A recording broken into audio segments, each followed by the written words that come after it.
The morning began quietly with breakfast at my hostel. As I finished my meal, I packed my phone and water bottle, excited for another full day of discovery. Every step outside felt like the beginning of a new adventure. My first walk led me past the School of the Arts Singapore. Its modern architecture immediately caught my attention. I stopped outside for a few photos. Even from the outside, the creative atmosphere of the campus could be felt. Soon I reached the National Museum of Singapore. After purchasing my entrance ticket, I stepped inside and wandered through the exhibits. Every gallery shared another chapter of Singapore's rich history. I paused often. Leaving the museum, I headed toward Fort Canning Park. Surrounded by lush greenery, I slowly explored its peaceful walking paths, and towering trees created cool shade along the trail. Nearby, I explored the beautiful Raffles Garden.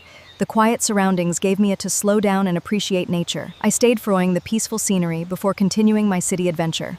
The colorful windows of the old Hill Street police station immediately stood out against the city skyline.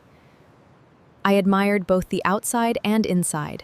From there, I walked to Orchard Road. Luxury shops, modern buildings, and tree-lined streets stretched in every direction. I stopped to take a few photos before continuing toward my next destination. By afternoon, I arrived in Chinatown.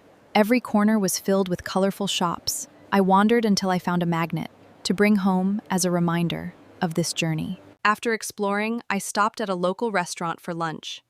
It was simple, delicious, and exactly what I needed before continuing the rest of the day's adventure.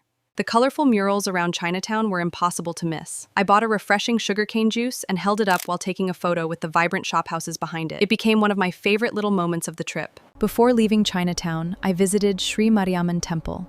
I removed my shoes at the entrance and quietly stepped inside. It invited me to slow down and appreciate the beauty of the place. I then took a bus to Library at Orchard. The modern design and calm atmosphere made it feel almost unreal. Every shelf and reading space looked beautifully arranged, the most aesthetic libraries I had ever visited. Outside the library, I spent a few quiet moments watching children happily practicing their skateboarding skills. Their excitement filled the park with positive, and I smiled as I watched them enjoy afternoon. As evening approached, I boarded the MRT and returned to Little India Station. The familiar surroundings welcomed me back after another wonderful day of exploring Singapore. Back near my hostel, I found a sidewalk food stall, serving noodles with meatballs and a glass of fresh pineapple juice. It was the perfect way to end a busy day. Around 7 in the evening, my college friend arrived from Kuala Lumpur after work. It was his first visit to Singapore, and it was exciting to finally meet after traveling separately. We were both looking forward to exploring together the next day. We shared dinner at a nearby sidewalk eatery, talking about tomorrow's itinerary while enjoying another local meal. As we walked back to the hostel under the city lights, I felt grateful for— Thank you for reminiscing with me on my travel memories. Please do like and subscribe for you to notify of my travel memories.